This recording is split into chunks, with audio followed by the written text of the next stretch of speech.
오늘은 양귀비를 사랑하던 당현종은 어떤 인물일까? 이런 주제를 가지고 살펴보겠습니다.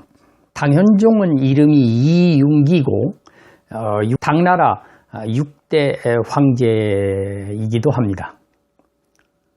현종의 그 치세 초기에는 요숭이라든지 송경이라든지 장열, 장구령 등 진사파의 도움을 받아가지고 비교적 정치를 잘 했다고 봅니다. 당나라 초기에 이 문벌파하고 진사파하고 두 파가 있었는데, 원래는 당나라가 개국을 하면서 그 과거제도를 실시를 합니다. 그래가지고 진사파들이 나오게 되는데, 이 진사파들이라고 하는 것이 젊고 아주 참신한 그런 선비들이었어요. 당나라 초기에 정관의 치라든지 그 좋은 시절이 있었습니다.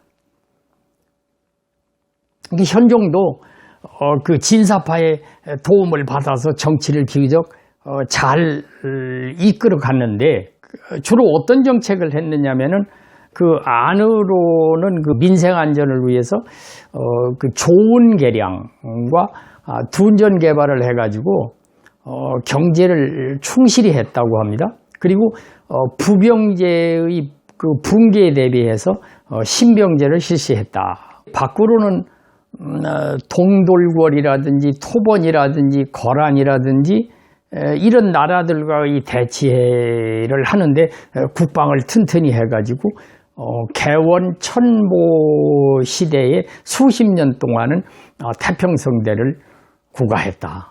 이렇게, 그러니까 현종이 초년에는 정치를 비교적 잘 했었고, 또 다재다능해가지고 그 음악이라든지 이런 데도 조예가 깊어가지고 스스로 작곡을 할 정도로 실력이 출중했다고 그럽니다.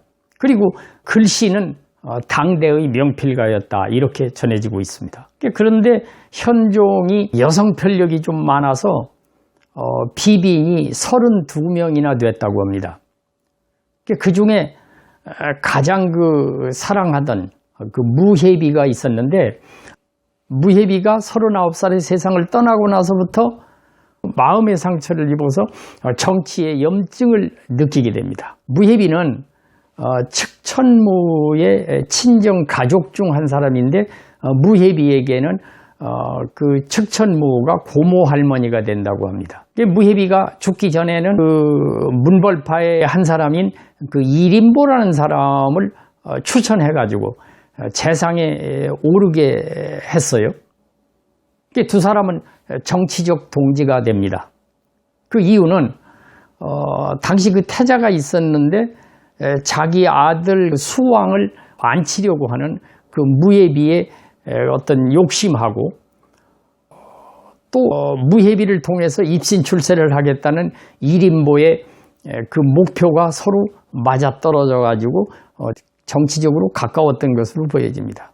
그러나 39살의 젊은 나이에 무혜비가 세상을 떠난 후에 정치의 실증을 느낀 현종은 이림보에게 정권을 맡기다시피 해가지고 결국은 이림보가 국정을 좌지우지하다 보니까 나라꼴이 점차 그 쇠퇴의 길을 걷게 되었다고 합니다. 그런데 무혜비가 없는 궁중에서의 현종은 그 삶의 의욕을 잃고 정치에도 소홀히 하던 때에 어느 날 수왕의 아내로 있던 양귀비의 춤을 보고 반하게 됩니다.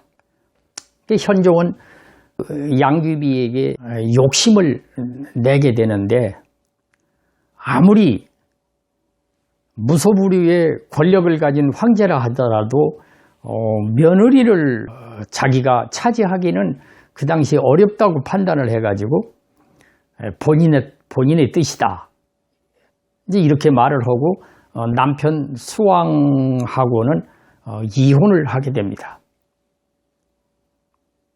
당시에 현종이 도교에 푹 빠져가지고 그 행사를 할 때라든지 이럴 때 막대한 돈을 낭비하기도 하는데 신하들로부터 이제 비난을 받기도 하고 그랬다고 그래요. 수도 장안에서 가까운 곳에 그 화산이라고 있는데 그곳에 양귀비가 들어가게 됩니다. 양귀비, 양옥화는 그곳에서 2년 동안 여도사 생활을 하다가 궁에 들어와서 이제 현종의 총애를 받게 되고 양귀비라는 칭호를 얻게 됩니다. 양귀비는 어떤 사람인가? 그 이름은 옥환이라고 그러는데 어려서 부모를 잃었다고 그러고, 그런데 그 부모나 양귀비의 조상도 천민 가정은 아니었던가 봅니다. 나름대로는 수나라 시절과 당나라 초기에 높은 자리는 아니지만 나름대로 벼슬 자리에 있었던 사람인데, 부모가 돌아가시고 할 수 없이 그 숙부인 그 양현교라는 사람한테 가서 자랐어요. 그런데 양귀비가 어려서부터 아주 총명하고 가무와 음률에는 뛰어난 재능을 가졌고 얼굴은 천하일색이었다. 당시 그 양귀비 그 미모에 대해서는 대신이었던 그 이백이라든지 백거이가 그 아름다움을 이렇게 시를 써서 노래할 정도로, 그 정도로 미인이었다고 합니다. 그러니까 양귀비는 중국의 4대 미녀 중에 들어가지 않습니까? 그러면 궁중의 많은 미인들 중에 어째 양귀비한테 현종이 빠졌는가? 이걸 살펴보면은 그 양귀비가 음악성이 뛰어났다고 그러는데 현종 또한 음악성이 뛰어났다고 그래요. 하루는 현종이 작곡한 그 음악의 악보를 보고서 그 자리에서 악보에 맞춰서 춤을 추는데 현종이 깜짝 놀랄 정도로 그런 춤의 재능을 발휘했다. 이래가지고 이제 현종의 마음을 사로잡았다. 그러니까 인물만이 천하절색이 아니라 재능 또한 대단했다. 이래서 현종은 빠지게 되었다. 이렇게 알려져 있습니다. 근데 그때 양귀비 그 옥환의 나이가 22살이었고 현종은 56살. 그러니까 나이 차이가 35살이라 되었다고 합니다. 현종은 늙음하게 그 양귀비와의 그 꿈 같은 그 즐거움으로 세월 가는 것을 잃을 정도로 좋은 시간을 보내게 됩니다. 그러다 보니까 양귀비의 그 친정 식구들, 사촌 오빠인 양국충이라든 이런 사람들이 벼락출세를 하게 되고 별 능력이 없는 사람이 궁중에 들어와서 권자의 자리에 앉게 되는 이러한 상황이 생깁니다. 그 당시에 궁중을 출입하던 그 알록산이라고 하는 변방의 장수가 있었는데 이 장수와 양국충과의 그 갈등, 이런 것이 아주 어떤 정치적 갈등 이런 것이 심했다. 이렇게 알려져 있습니다. 그러면 양귀비에 대한 현종의 사랑이 얼마나 대단하고 극진했던 것인가? 일화가 하나 있습니다. 양귀비가 그 남방 과일인 그 여지라는 걸 좋아합니다. 이 여지가 우리나라에서도 그 호텔이나 이런 데 가면은 후식으로 덜어 나옵니다. 그러니까 이게 솔방울 같이 생겨가지고 까면 속이 하얀 그런 과일인데 그 안에는 이렇게 큰 씨가 들어있는데 이거는 한약재로 여지해라고 합니다. 그 과일이 정말 맛이 있습니다. 양귀비가 특별히 좋아하니까 이걸 신선한 과일을 양귀비한테 먹게 해야 되겠다. 그럼 어떻게 해야 되느냐? 그 당시 당나라 때 가장 잘 달리는 말을 선발을 합니다.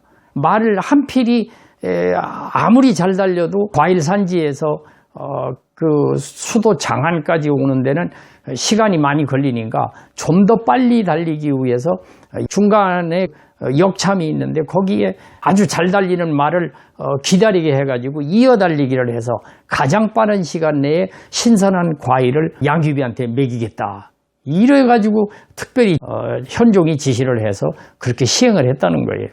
그런데 그것도 모자라서 나중에는 아예 여지라고 하는 과일나무를 그 궁중의 정원에다가 옮겨다 심는 이런 상황까지 있었다고 합니다. 결국은 정사를 소홀히 하고 그 아름다운 여인에 빠져있던 현종의 말로는 비참합니다. 알록산의 난이 일어나가지고 무려 8, 9년이라고 하는 긴 세월의 전쟁을 겪게 되고 그 와중에 현종이 양귀비와 가족들을 데리고 피난을 가게 됩니다. 그러나 근위대라든지 신하들의 입장에서는 양귀비 때문에 나라가 이 모양 이 꼴이 됐다. 양귀비와 양귀비의 친족들을 그대로 살려두면 안 된다. 이래가지고 현종을 압박을 합니다. 결국은 양귀비는 스스로 자결을 하고 또 양국충이라든지 그런 그 친족들은 전부 죽임을 당하게 되는 이런 상황이 생깁니다. 이런 역사적 사실을 보면서 나라를 경영하는 사람들이라든지 개인들이나 그 살아가는 과정에서 조심하고 경계해야 되지 않을까 이렇게 생각을 합니다.